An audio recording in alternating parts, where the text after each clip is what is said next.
Hey everybody, welcome to Bestie Book Reviews. I'm here with my bestie Mandy. And I'm here with my bestie Jessica.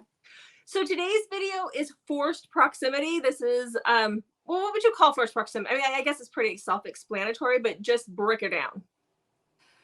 Well, it's where the couple is forced to be around each other for some reason, such as a job, or they're stranded together somewhere, or they've ended up on vacation together somehow, just somehow where they're forced to be around each other. Yep. I love this. I like it when they can't go away from each other. I like them to be stuck together. So, yes. Okay.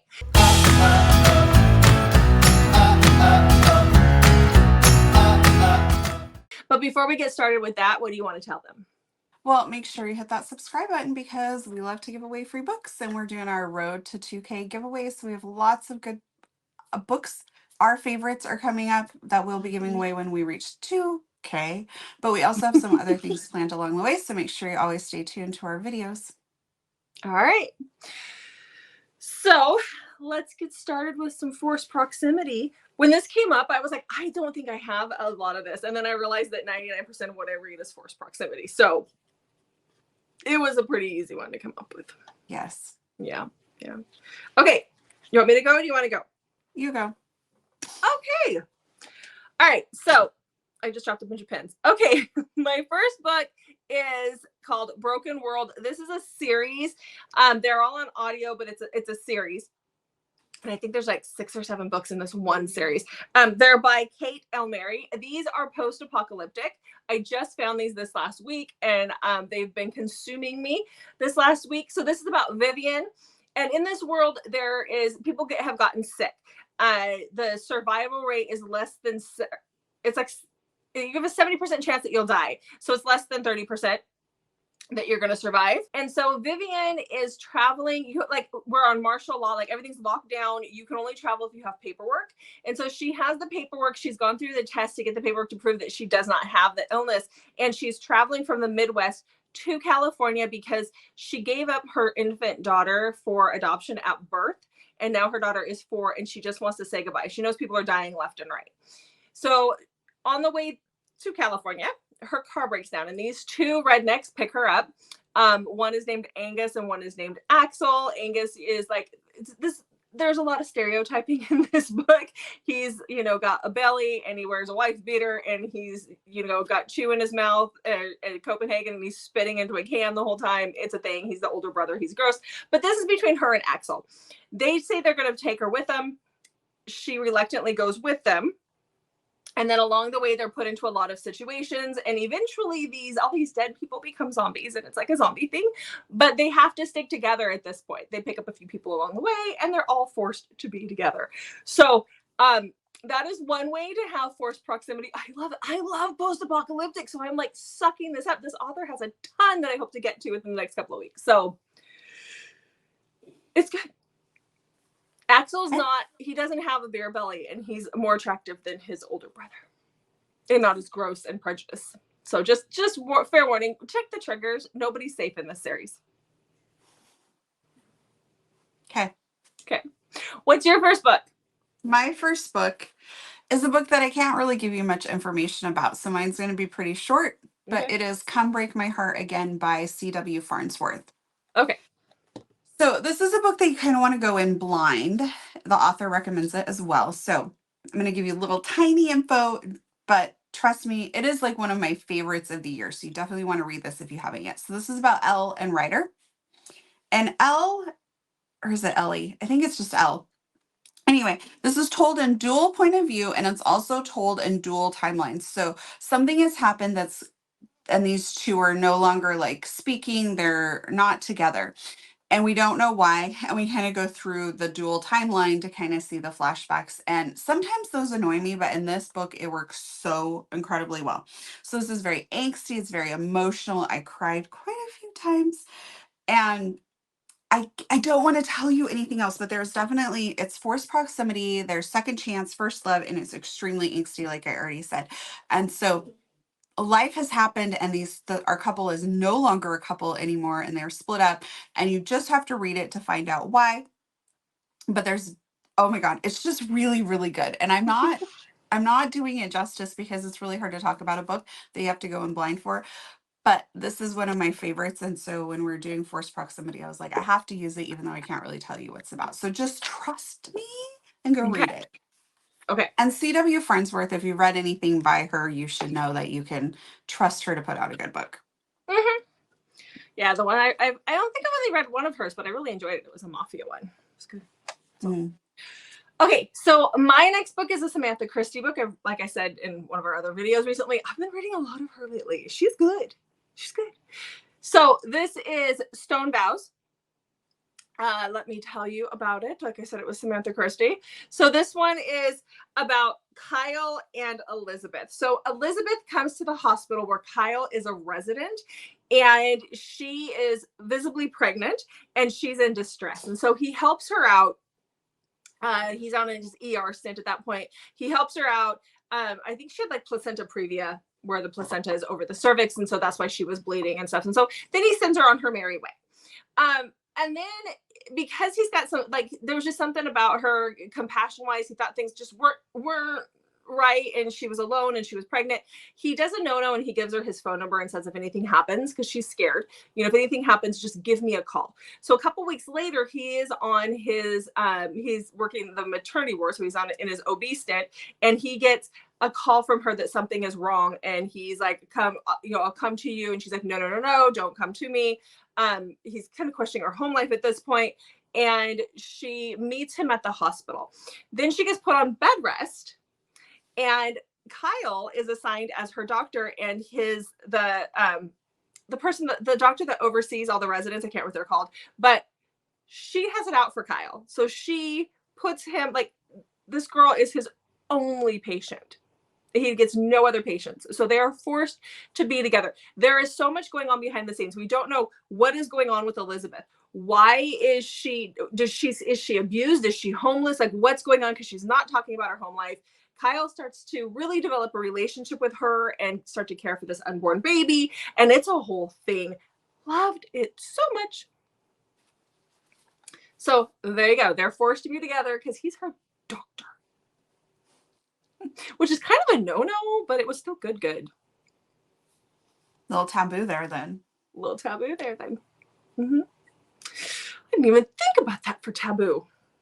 Dang it, let me write that down. Not for taboo, because I know we have all those coming up, but just for general some other time. All right, what do you got next? All right, my next book is A Room for Us by L.M. Halloran.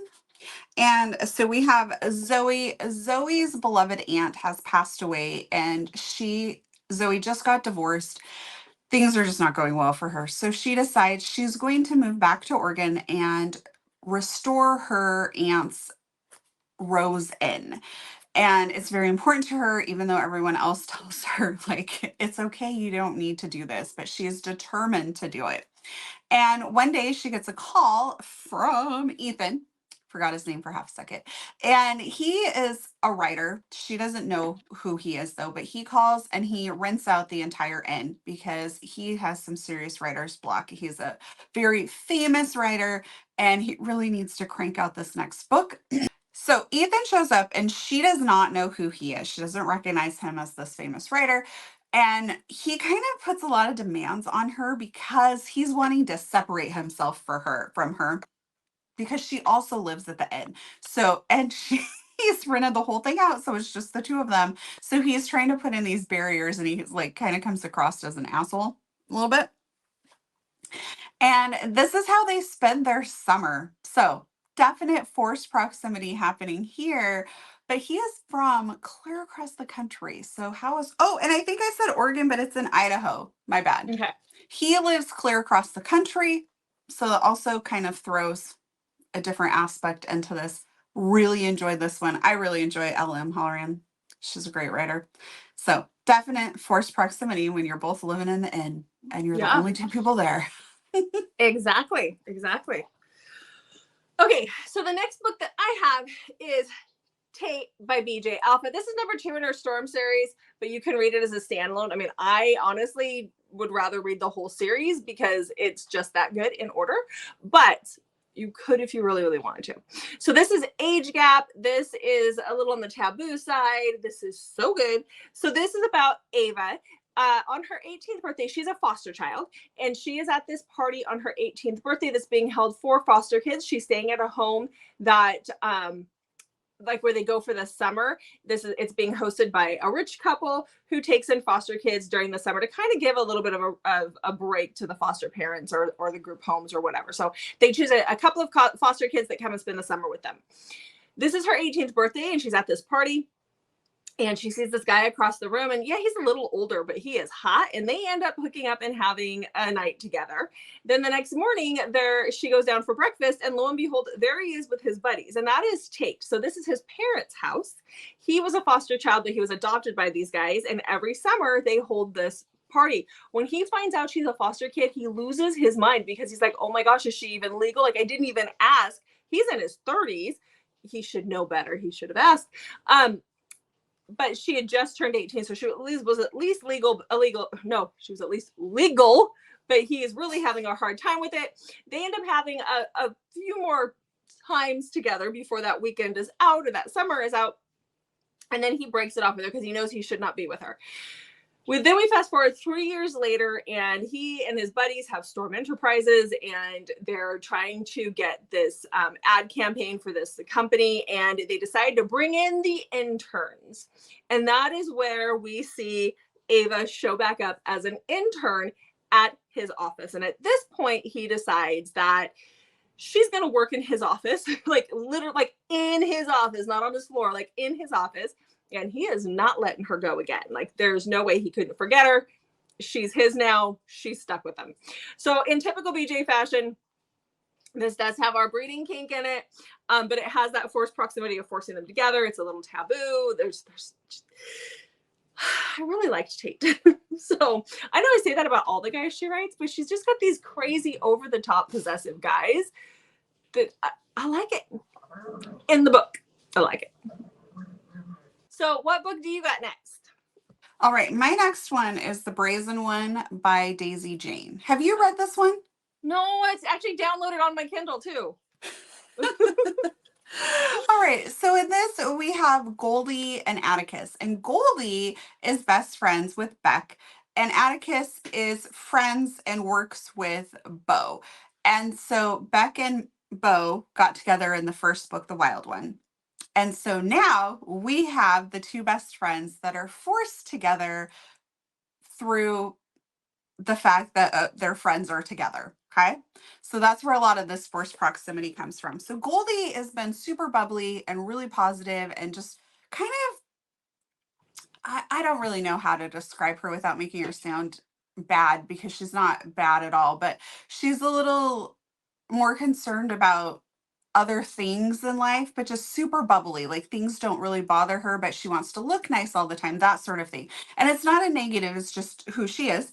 And Atticus is kind of the exact opposite. He works at the Wrench Kings and he just doesn't put a lot of effort into things from Goldie's point of view.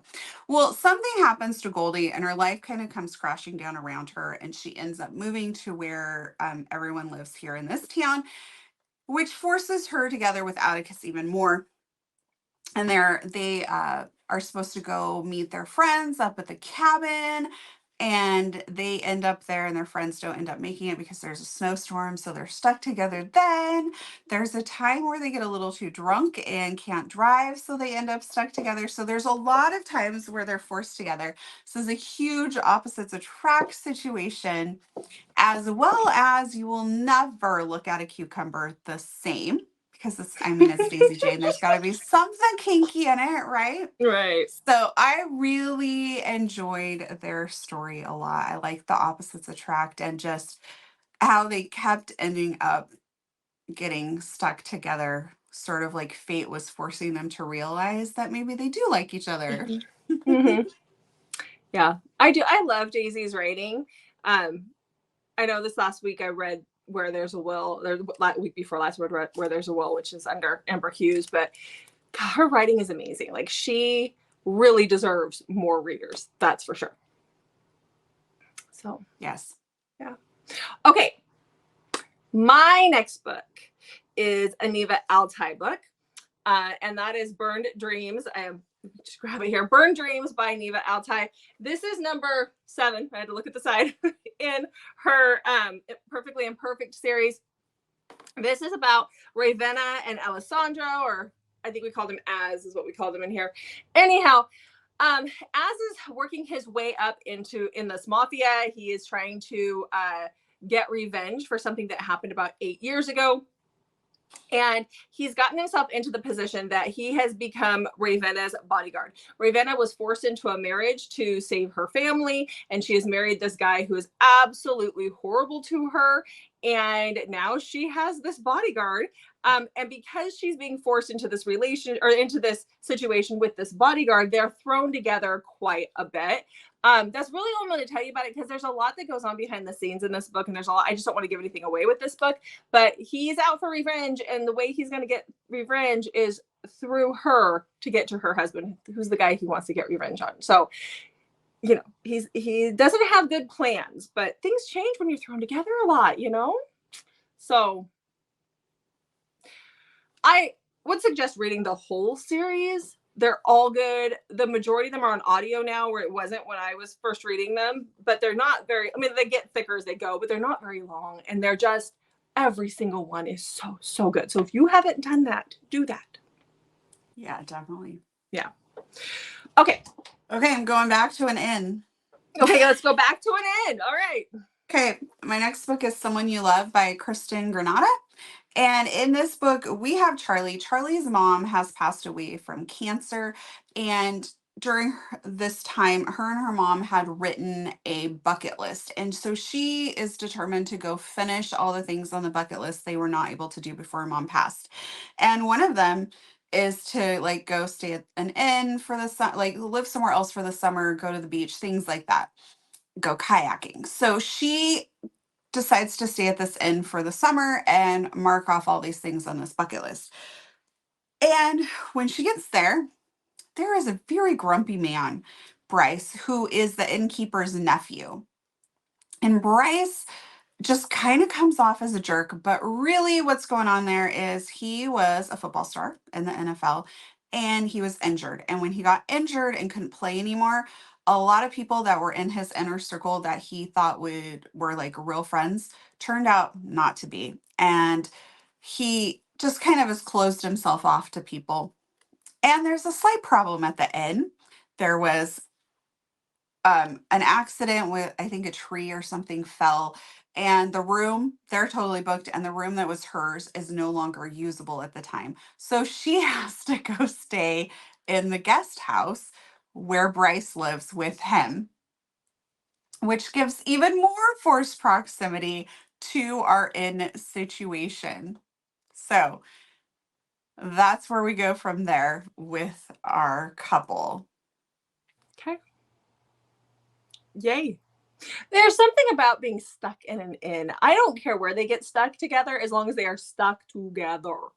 Yes. Well, in this book, like I read it and I'm like, ooh, now they have to stay in the same place. So then, like, if you actually went to an inn and they're like, we're sorry, a tree fell on your room and you have to now go stay in the same house as this innkeeper, like, no female's going to be down for that. I know. I used to work in hotels in Anchorage. I worked in 2 different hotels in Anchorage, and I get that it's an inn, so it's probably smaller. There might not be other ones there, but if something like that were to happen, we'd give you a different room, and if you didn't have a different room, we'd send you to a different hotel, not to go stay with the inn. Well, this is like touristy, small town. Like the inn only has so many rooms. Yeah, I know. I'm just saying, and everything's going to be booked up. Well, even in the summer when we were always booked up, you could always find someplace. I mean, it was probably a hole in the wall, but there was someplace. But that was Anchorage. This is the part of the story. Like, it's part of the story. So yeah, it makes sense. For small town. Small town. So I mean, where we used to live, there weren't like, a lot of options. Yeah, if those were booked up, you would have to drive hours. Mm-hmm. Yeah. No. See. I'll just stay in the barn. Thank you. Yeah. Okay. My last book. You went back. Wait, you said you'll stay in the what? The barn. Oh, okay. I'll stay in the barn. A little hay. in the loft. It's not going to hurt anybody. I'll just throw a blanket down over it. It might be a little itchy. I'll probably have a rash. Might be a little smelly. Let's move Okay. on. You've taken All right. this on a weird journey. So I always do. So you went back to the inn. I'm going back to Samantha Christie. So my next book is Quiet, Beautiful Things. This is actually the baby that's born in the book I told you guys about. This is her story. So this is about Ellie and Blake. Blake finds out that he's a father to a young child. I can't remember. She's 4. To a 4-year-old little girl. He didn't know that he was going to be that he was a dad. And CPS has come in and said, you're one possibility of a father. We're going to do some testing. Her mom is in jail, and the grandparents decided they wanted to go on a cruise instead of taking care of their grandchild. So they're real great people. So they do the DNA test. They put it through. That was a world cruise they'd had planned for a long time. Give those grandparents a medal, people. Oh my gosh. Anyhow, so the DNA comes back. This is his child. They bring her to him, and he realizes this kid does not speak. She's practically feral. She's like, she does not talk. She has no way to communicate. He has no clue what's going on. He has a friend of his who's a doctor come over and test her, and they realize that she is deaf. Nobody has ever taught her how to sign or how to communicate. She has no way to communicate at all except for drawing pictures, which she just does for fun, but nobody's ever tried to communicate with her. And that is where Ellie is brought in. So Ellie is deaf, and she just got a job at the deaf blind school that is in this town. And so she is called in to work with this little girl. When she first arrives, she is ticked. She thinks that Blake has just, he's the one that's done this, right? That he's the one that has treated this child this way, and she kind of loses it on him. And then she realizes that no, that's not the case, and kind of takes some of that back. But she has to go to his house in the beginning daily to try and figure out how to communicate with this little girl. Now, she and Blake have seen each other a couple of times in town before this book, before like he gets custody of his daughter, and there's this instant attraction between them. And then that kind of builds as she's there with his daughter. But she is at his house every day working with his little girl. And his little girl really only knows how to communicate with her. Like they're all trying to learn sign quickly, but she doesn't even know sign. So I love this. You read it. You liked it. You enjoyed it. I really liked this one. Yeah, it was good. Yeah. Okay, what's your last book? Okay, my last book is The Best of All by Carla Sorensen. Oh, yeah. Have you read this one? Not yet. I want to. It's on my Kindle. Every book I say, you're like, oh yeah, and I keep thinking, oh, you did read it, and then you're like, no, I want to. So many books and not enough time. Yes. So this is about Zoe and Liam, and their best friends were killed in a car crash. So the first book in this series, it goes into this a little bit as well, and it's also forced proximity, but this was my favorite. The other one is really good too, so that's why I'm talking about this one. So we have their best friends were killed, and they don't have any other family, so they have left their little girl Mira to Zoe and Liam. Liam is a football player, like professional football player. And so Zoe lives next door to her best friends. So she brings Mira to her house, and they're kind of living there, and she has to go next door occasionally to get things for Mira. And it's really, really hard time for her because she's kind of thrown into all of a sudden being a mom, as well as dealing with the fact that her best friend is gone. And so she gets a call about 2 weeks after the accident and says she needs to go to the lawyer's office. So she goes, and that's when she finds out that Liam was also given custody of the little girl. But Liam does not want kids, and he has a very strong reason for this, but he is adamant he does not want kids. So he tells Zoe, I'll just give you a bunch of money, make sure Mira wants for nothing, but not having any part in this. And Zoe is not okay with that. And eventually Liam starts to come around, and that's where our forced proximity comes into play, because they both have to care for this little girl. And how is that going to work? So good. And again, Liam has really strong reasons for not wanting kids. Okay. I know, I really do want to read this one. I mean, it is on my Kindle. Like, these ones that I say are on my Kindle, they really are on my Kindle. So At least they're in my library on my Kindle. Okay. Anyhow, all right. So that's it. So those are 10 of our favorite forced proximity romances. Yes. I could probably do like 4 more videos right now. Oh, easy. Easy. Yeah. This is Okay. I really like this trope. It's another trope. Like we just got done filming Rockstar a couple of days Mhm. ago, and we talked about how Rockstar often has like it's not really even a trope because it always has other tropes in it. Mhm. Forced proximity is kind of the same way.